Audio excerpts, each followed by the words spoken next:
बाकी कुछ नहीं। और वही ब्राह्मण घर जाए तो भी उसके जीवन में वही बात याद।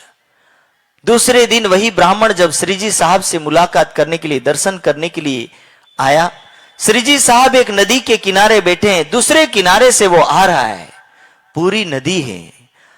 कल्पना कीजिए कि उसको पूरी नदी तक नहीं दिखी, और दौड़ लगाया। दौड़ लगाने के बाद वो सीधा नदी में गिरा। श्री जी साहब कहते कि उस ब्राह्मण को निकालो वरना वो मर जाएगा, डूब जाएगा। और ब्राह्मण को निकालने के लिए सुंदर साथ गए और निकाल करके ले करके आए। तभी भी उसको ये होश नहीं है कि मैं नदी से निकाल करके लाया गया व्यक्ति हूं।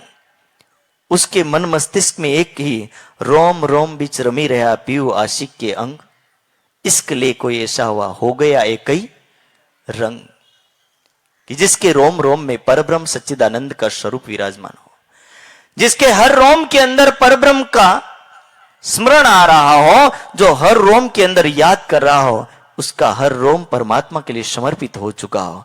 उसके लिए नदी और नाला क्या, और वो समुद्र क्या, जिसको दुनिया में सब कुछ दिखता हो, वो दुनिया भी है, लेकिन जिस दुनिया से परे हो गया उसको दुनिया का अस्तित्व ही खत्म हो जाता है। इसलिए तो कहा जाता है कि जब कोई महान पुरुष इस दुनिया को छोड़ता है तो वो यही कहता है कि मेरे लिए दुनिया खत्म हो गई। क्यों उसके लिए खत्म हो गई? क्योंकि वो दुनिया में रहता हुआ भी दुनिया में नहीं है, वो दुनिया से परे हो चुका है, संसार से परे हो चुका है। और यही एक ब्राह्मण, बराड़ परगने का जो ब्राह्मण है, हमें याद दिलाता है कि हम उस बीतकों के प्रसंगों को याद करके कुर्बानी आखिर कैसी करनी चाहिए और कैसा हमारा अस्तित्व होना चाहिए। बहुत सुंदर शब्दों में ये वाणी कहती है, जो आशिक अरस की सो क्यों सकुचे देते जीव, कि ब्रह्म सृष्टि यदि परम धाम की होए तो निश्चित रूप से अपने आप को समर्पित करने से और कुर्बान करने से कभी पीछे हटने वाली नहीं है। करे कुर्बानी कोट बेर ऊपर अपने पीयू, कि किसके ऊपर कुर्बानी करेगा? अपने प्राणेश्वर के ऊपर, अपने आत्मा के पति के ऊपर। और इसीलिए हमारा भाव और हमारा जो इस दुनिया के अंदर लगाव है, इस लगावों को हम इतना ना बढ़ा दे कि इस दुनिया के हर पदार्थ की तरफ हम अंधे हो जाए और परब्रह्म छूट जाए। इसलिए जब व्यक्ति संसार की ओर आगे बढ़ता है तो संसार की हर वस्तु उसको प्रिय लगने लगती है। आप देखिए कि दुनिया का हर व्यक्ति उसको प्रिय लगने लगेगा, लेकिन जैसे ही परमात्मा की बात कही जाती है, व्यक्ति उस परमात्मा से कोसों दूर हो जाता है। संसार के पदार्थ प्रिय, वस्तु प्रिय, व्यक्ति प्रिय, हर वस्तु उसको प्रिय लगने लगती है, लेकिन परमात्मा कभी अपना घर का सदस्य तक नहीं लगता है। आप सोचिए, कभी दिवाली आती है तो हम हर परिवार के लिए कुछ ना कुछ लेकर के आते हैं। होली आई, हम परिवार वालों को याद करते हैं। हो सकता है कि व्यक्ति होली के दिन पूजा पाठ भी ना करे, ध्यान भी ना करे, अरे आज तो टाइम ही नहीं। क्योंकि टाइम कैसे नहीं है? बोले इतने लोग आने वाले, इतने मेहमान आने वाले, मेहमानों को पुकारने के लिए उसके पास टाइम है, लेकिन परमात्मा को पुकारने के लिए उसके पास टाइम ही नहीं है। कल्पना कीजिए, हर व्यक्ति दिवाली पर अपने वस्त्र लाने को तैयार है, परमात्मा का एक वागा लाने में उसको हिचकिचाहट होती हो, वो परमात्मा को अपना घर का सदस्य कैसे मानेगा? और जो अपना घर का सदस्य नहीं मान सकता, वो उसका हृदय का मालिक कैसे बनेगा?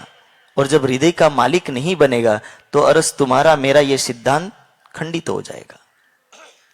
मोमिन दिल अर्स क्या, ये सिद्धांत खंडित हो जाएगा, क्योंकि हमने अपने हृदय को अर्श नहीं बनने दिया। हमने अपने हृदय को इस दुनिया के सारे लोभों से परिपूर्ण कर रखा, और ये लोभ जितने भी है, इस लोभ की जो इच्छाएं हमारे हृदय के अंदर भरी पड़ी, और इस इच्छाओं के कारण से हमारे से परमात्मा कोसों दूर हैं। जो परमात्मा से हम मिलना भी चाहे तो भी मिल सकते नहीं है। इसलिए ये वाणी हमें पुकार करके कह रही है, जो आशिक अर्श अजीम की तीन सिर नूर जमाल, कि किसके ऊपर परमात्मा की कृपा और कौन परमात्मा के लिए कुर्बान है? तो जो आशिक अर्श अजीम की, जो परम धाम की ब्रह्म सृष्टि है, उस ब्रह्म सृष्टि के लिए परब्रह्म सर्वे सर्वा है। और सर्वे सर्वा जिसके लिए परब्रह्म है, उसके जीवन में यदि कोई बाधा आई तो वो बाधा भी टल जाएगी। लेकिन जब हम किसी देवों को बदल रहे, जब हम किसी भगवान को बदल रहे, और परमात्मा हमारा लास्ट में आता है, और लास्ट में जब परमात्मा आएगा तो सोचिए कि हमारे जीवन में जितनी घटना घटनी है वो सब घट जाएगी। एक हिंदू संप्रदाय के 5 मिनट का टाइम है, एक उदाहरण देता हूं। एक बार हिंदू और मुसलमान की बहस छिड़ गई और बहस में ये बात हुई कि किसका भगवान बड़ा है। मुसलमान कहने लगा कि मेरा खुदा बड़ा है और हिंदू भाई कहने लगा कि मेरे देव बड़े हैं। और ये बड़े के चक्कर में दोनों में बहस छिड़ी।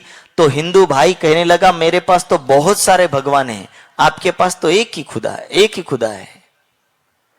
मुसलमान भाई कहने लगा मेरा भले एक है लेकिन हजारों पर भारी है। और ये कहने लगा क्या आपके खुदा ने कभी डूंगर उठाया? तो बोले ना ना, हमारे खुदा ने कभी डूंगर नहीं उठाया पर डूंगर बनाया अवश्य है। तो बोले हमारे हनुमान ने डूंगर भी उठाया, हम इससे बढ़कर और क्या हो सकता है? तो बोले शर्त लग जाए किसका बड़ा और किसका छोटा। इस छोटे बड़े के चक्कर में दोनों ने शर्त लगाई और शर्त लगाई ऐसी कि बोले जो पहाड़ के ऊपर से चढ़ करके कूदेगा, नीचे आते आते बच गया तो समझ लीजिए कि उसका बड़ा और बाकी का छोटा। अब जैसे ही हिंदू को कहा गया कि आप पहले जंप लगाएंगे, हिंदू कहने लगा हमारे भगवानों की लिस्ट थोड़ी लंबी है, आपका है कि आप पहले कूद जाइए। और सोचिए कि जैसे उसका नंबर आया तो उसके नंबर के अनुसार उसने तो एक खुदा का नाम लेना था, तो उसने कहा हे खुदा मेरी रक्षा करना, मैं आपके नाम से ही कूद रहा हूं और आपकी इज्जत जाएगी, मेरी इज्जत जाने वाली। उसने सब कुछ खुदा के नाम से छोड़ दिया और जब खुदा के नाम से छोड़ा तो खुदा को आना तो पड़ेगा ही पड़ेगा, क्योंकि एक के अलावा दूसरा है ही नहीं। और उसको खुदा बचाते हैं। जब अपने वालों का नंबर आया तो अपने वाला सबसे पहले सोचता है कि हनुमान जी भगवान आप डूंगर को उठा सकते हैं और हमारे जैसे कीड़ी भर मानव को नहीं उठा सकते। पहले हनुमान को बुलाया पर विश्वास नहीं आया तो फिर कहने लगा कि हनुमान से बड़े तो भगवान श्री राम है, उनको बुला लेता हूं। और जब उनको बुलाया तो उनको बुलाने के बाद फिर थोड़ा सोचा तो लगा कि हम शंकर भगवान को बुला ले जो देवों के देव महादेव हैं। फिर विश्वास नहीं आया तो ब्रह्मा जी को बुलाया, वहां भी विश्वास नहीं आया, विष्णु जी को बुलाया।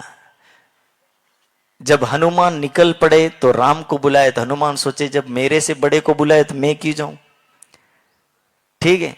और राम निकल पड़े तो शिव का नाम लिया तो राम ने सोचा कि मैं क्यों जाऊं, और जैसे ही शिव चलने लगे इतने में विष्णु भगवान का नाम लिया तो शिव रुक गए और विष्णु भगवान ने सोचा कि सबसे पहले हनुमान का नाम लिया, वो पहुंच गए होंगे, बोलो श्री प्राणनाथ।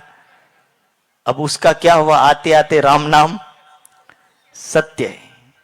ये ऐसी लीला होती, 10 के चक्कर में पड़ोगे तो गंगा गए तो गंगादास और यमुना गए तो यमुनादास किसी के लायक नहीं रहेंगे। इसीलिए वाणी कह रही कि यदि कुर्बान होना तो एक पर हो, 10 के चक्कर में मत पड़ो। 10 के चक्कर में पड़ोगे तो खुद किसी के लायक बचेंगे नहीं।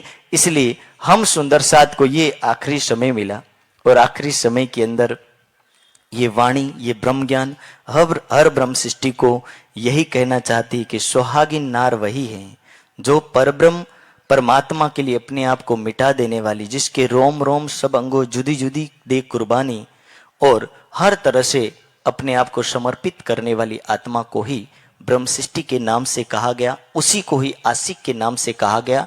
दुनियावी आशिक नहीं, वो परमात्मा के नाम से कुर्बान होने वाली उस आत्माओं को ही आशिक करके पुकारा है। दुनिया के आशिक दुनिया के पदार्थों को चाहेंगे, दुनिया के मानव को चाहेंगे, दुनिया की वस्तु को चाहेंगे, वो घर छोड़ करके बाहर नहीं निकलेंगे। बहुत घर के आशिक होते हैं, अरे घर छोड़ेंगे तुम्हारा घर में उठ पटांग थई जैसे, इसलिए आधे तो घर को छोड़ करके बाहर नहीं निकलना चाहते। और जब कहा जाता ना आप आए क्यों नहीं, अरे क्या करे हमारे घर में इतना काम है कि हम छोड़ के जा ही नहीं सकते, बहू नहीं संभालती, बेटा नहीं संभालता, बेचारी सास बुढ़ी हो जाती तब तक वहां से छूट पाती नहीं। इसलिए घर के आशिकपना छोड़े, ठीक है, परिवार का आशिकपना छोड़े और परमात्मा के लिए कुछ अपना टाइम अवश्य निकाले। ये वाणी यही कहना चाहती है और इसी वाणी के अनुसार ये प्रसंग हर सुंदर साथ को परमात्मा की तरफ जाने के लिए प्रेरित करता है। इन्हीं शब्दों के साथ मैं अपनी वाणी को विराम दूंगा। बोलो श्री प्राणनाथ। चौपाई दोहराएंगे। इन खसम के नाम पर નામ પર કઈ કોટ બેરવારો તન, કઈ કોટ બેરવારો તન, ટુક ટુક કર ડાર હું, ટુક ટુક કર ડાર હું, કર્મન વાચા કર્મન, કર્મન વાચા કર્મન. બોલો શ્રી પ્રાણનાથ ત્યારે કી જય. પ્રણામ.